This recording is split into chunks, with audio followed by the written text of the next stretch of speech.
Good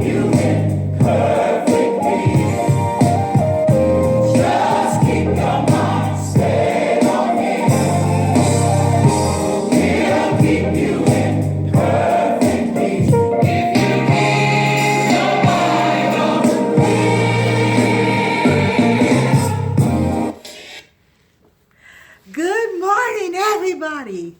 Thank you, Lord, for another day. This is Sister Marge Hardwick coming to you from the South Phoenix Missionary Baptist Church Sunday School Department mixed group class, where our superintendents are Sister Suzette Hicks, her assistant is Sister Chantel Wright, our Sunday School Director is Sister Dolores McCartney, and the assistant teacher to the mixed group class, who was with you last week, Brother Ed McCartney, and our pastor is the Reverend Dr. Bernard Black.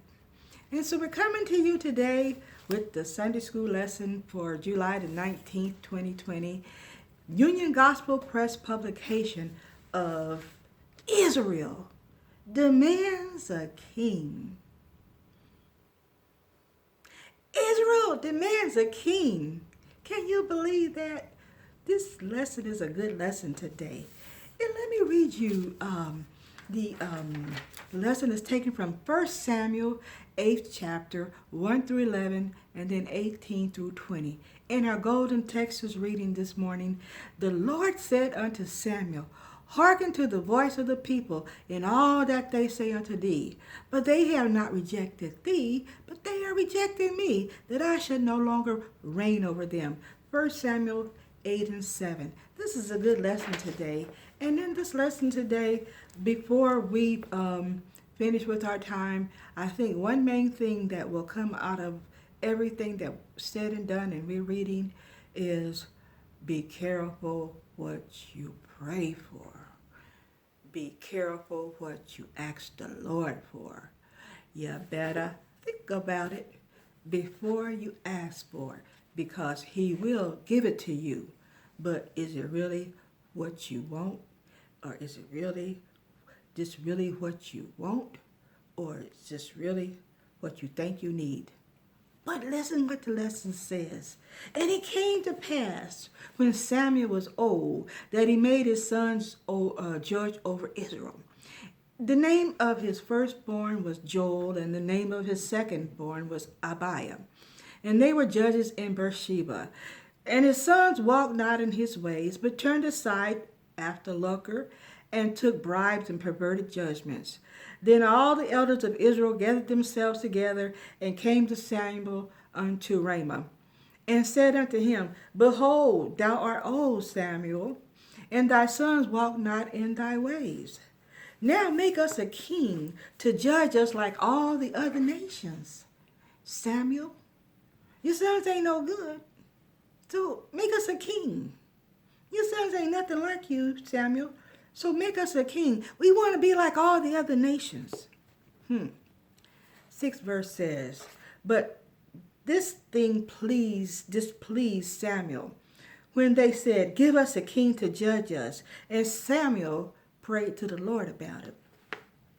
And the Lord said unto Samuel, Hearken to the voice of the people in all that they say unto thee, for they have not rejected thee, but they have rejected me, that I should not reign over them.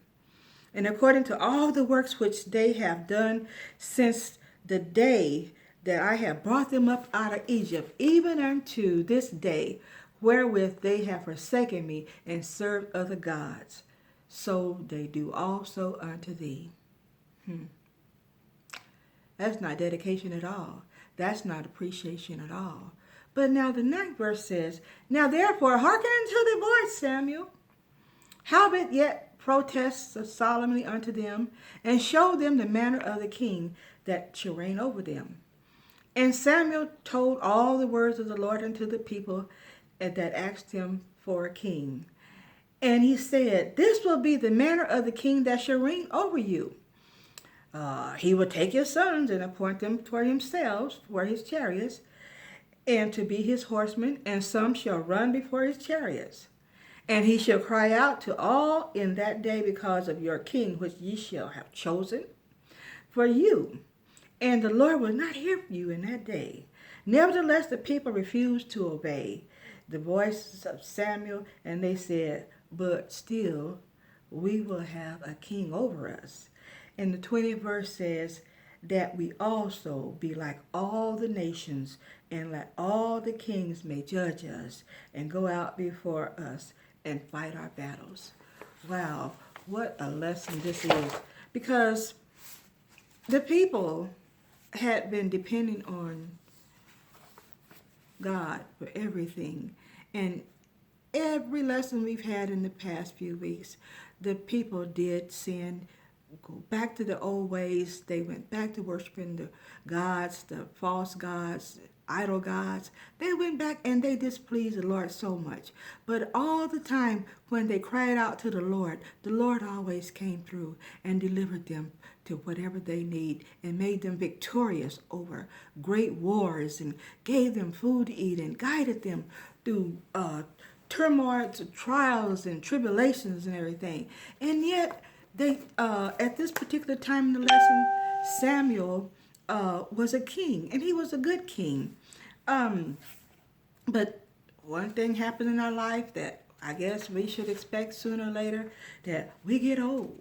We get old. And it says Samuel made his home at Ramah and built an altar to the Lord. Still Samuel was doing the things that the Lord required him to do. And during the year he went from city to city throughout Israel and judged the people. He was the last of 15 judges who ruled over the children of Israel. So when Samuel grew old, he had his sons to help him in judging the Israelites. But the two young men were not fair in their judgments, and they decided matters in their own favor of the person who gave them the most money. So in other words,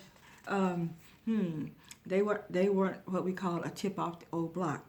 So the elders of Israel were so concerned about these two young men that they came to Ramah to talk to Samuel, and they said, Samuel, you're getting old. Samuel, you're getting old. And your sons are not fair in their judgments like you. So give us a king to rule over us. We're going to have a talk about this, Samuel. You're getting old. Your sons are no good. So give us a king. Somebody that's going to take us to where we need to go. Somebody going to fight our battles. Well, what they failed to realize that they already had that in the Lord. The Lord had guided them and taken them through all kind of wars and just delivered them so victoriously. But what do they need a king for? Well, it says Samuel did not answer them right away, because instead he wanted to talk to the Lord about it. And the Lord told him, say, do what the people want you to do, Samuel. Do what they want you to do. So because they're not rejecting you, they're rejecting me. They don't want to be subject to me no more. So do as they say. Let them know how you feel about this matter, though, and help them know that it will be like you have to rule like a king over them. But it says Samuel told the elders that what the Lord has said, and it says, if you have a king, Samuel said, he would take your sons to drive his chariots and his horsemen and serve his army, run his farm. He will take your daughters to work in the palace. He will take the best food for you to grow for himself and his servants. And of all you own, he will take a tenth. Then you will complain about the king you have chosen, and the Lord will not listen to you. So that's a warning. Samuel tells the elders to tell the children of Israel, well, you can get what you want, but this is what you're going to get with the king. And it ain't going to be pretty, but I'm telling you what you get. It's a warning. So even after the elders heard this, they said, well, we still want a king. And then we will be like other nations. They wanted to be like other nations so bad. They didn't care about all the things that the Lord had done to them. So it says, so our king can judge and lead us in a battle. And again, Samuel told the Lord what the people had said. And again, the Lord told him, listen to them and give them a king. And so finally, Samuel told the elders to return to your homes, for God will give you what you asked for. God will give you what you ask for. And in our world today, God will give us what we ask for, but it's really what we need. It might be what we want, but it's really what we need. And God has already provided the things for us, even when we didn't know that he did provide some things. He brought us through a mighty long way. He's fought our battles. He's healed our illnesses. He's done everything. And we're taught to take it to the Lord in prayer. Like Samuel did, he took it to the Lord in prayer. And yet the people, they didn't appreciate anything that the Lord had done, didn't think back on anything that he, in the situation that he had brought them through, but they wanted to be like other nations. And so in this world today, sometimes we find ourselves want to be like other people, or we want to leave something good that we have and something that we know we can depend on and go to something that we have no idea where it's going to take us to. But yet, the Lord never leaves us. He never forsakes us. And so he gives us the guidance that we need. And so in our lesson today, it says that, it says the aim of today's lesson is to realize that it's a natural but dangerous to try to fit in with the world. The principle of the lesson today is to learn that our desire as Christians should be to follow Jesus, not those around us. And to apply this lesson, it says, to embrace God's call to be different from the world and shine like lights for him, so that other people can see how the Lord delivered us and how the Lord provided us. And it should grow. It shouldn't just stay, but it should grow. We should be a living testimony that the Lord has provided for us and all the things that he has done. If we just stay with them. It said the people had noticed that the nations around them had kings to lead them, and they started to want that for themselves. Why couldn't they be like everyone else? Why can't we be like everyone else? Why are we so envious of everything else, when God has provided for us and shown us what he can do? So the fires of the revival had seemingly been extinguished, and as the people were no longer satisfied with having God as their king. And have we think about that today? How satisfied are we with what God provides for us? How satisfied with us that he provides everything, yet we ignore everything that he says and does. We don't go to our Bibles to read the scriptures. We don't pray over his word, but we know that he's never left us alone and he's never forsaken us. So the question we can ask ourselves is, how can acknowledging God as the master of time help you to trust him when his timing doesn't meet our preference? How can living in the present give us peace? Well, when a time seems to be standing still or dragging on, it's tempting to accuse God of being late or non-responsive, or that we can grow impatient and frustrated with remaining still, but we can forget that he's chosen every single step in the cobblestones of our lives. On the path of our lives that he has planned for us. He never leaves us to fend for ourselves as we live by faith in the presence of God.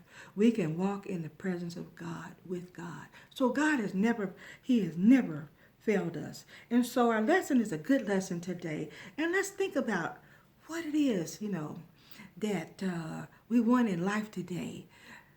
The thing we need to ask for, we need to be careful what we pray for. We need to be careful what we ask the Lord.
next week will encourage you to always pray first, read these scriptures to see what the Lord will provide for you and see what the Lord will reveal to you in his word, because God will provide. Have a nice week, and God's blessing to you all.